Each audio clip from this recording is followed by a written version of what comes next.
Welcome back to Your Magical Midlife, the no BS podcast for unconventional women ready to ditch the shoulds and claim their wild and wise selves.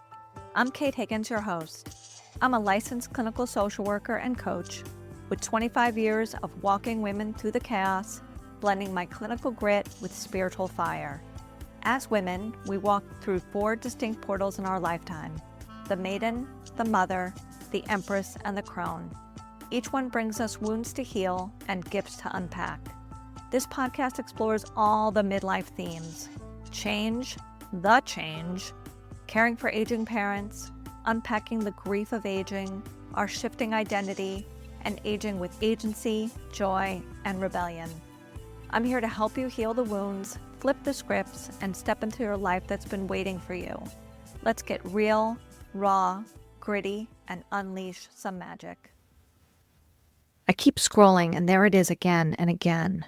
Another friend, another peer, another mentor, another beloved celebrity, someone my exact same age, someone a little older than me, someone a little younger than me, sick or just gone. It feels like the membership cards to the Midlife Grief Club keep showing up whether we want them to or not. There's no welcome packet, there's no orientation. You just wake up one day and realize you're in it. And you've moved forward on the conveyor belt, closer to the edge, closer to the abyss. This is the chapter we can't outrun everything around us, everyone we love. We are all ephemeral.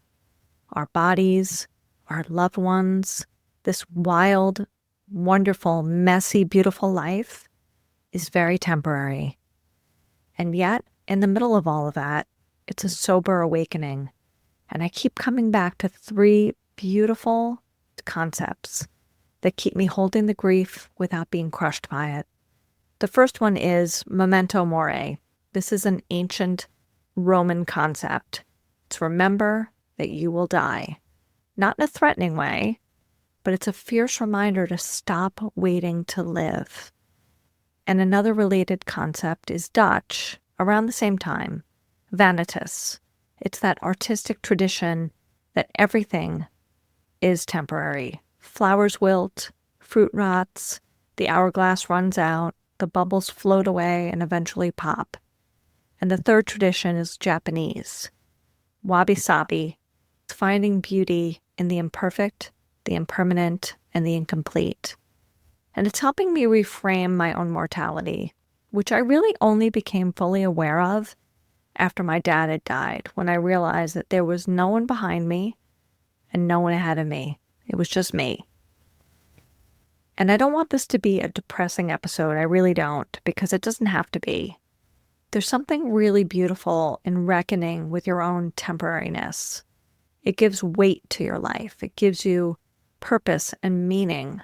And I'm going to tie it in for a minute with the reason why I don't use Botox, fillers, dermaplane, lasers. There's something about seeing and witnessing your face in real time, aging, softening, wrinkling, that helps you remember how temporary you are. And it's really beautiful in so many ways, because we're not decaying as we age. Not really, not only. We are growing old. Growing. That's the key word here. Growing old, gaining wisdom.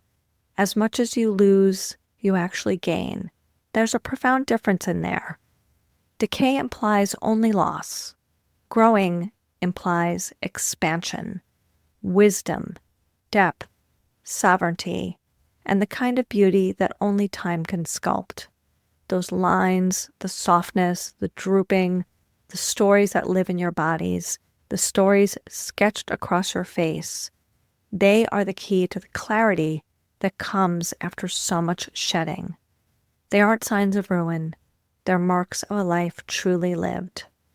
These ideas, Memento Mori, Vanitas, and Wabi-Sabi, they aren't depressing. They're liberating, and they give us permission to stop performing perfection and start living more honestly, more presently, more truthfully, and more courageously while we still can. Last week, I saw the loss of a friend of mine from college. I stumbled upon a woman who I hadn't thought about in a long time who popped in my head. I looked her up, and she had been gone 4 months. A friend of mine from college who I hadn't spoken to in a long time just because our lives drifted apart. I found out he was in hospice and he died 2 days later. A member of a band that I follow, all of a sudden she was gone. All of a sudden, a beloved friend I went to high school with has breast cancer. Another girl who lived on my floor, sophomore year of college, also has breast cancer. Someone I know from New York, their partner, a long-standing musician, is also in hospice. Our time is ticking.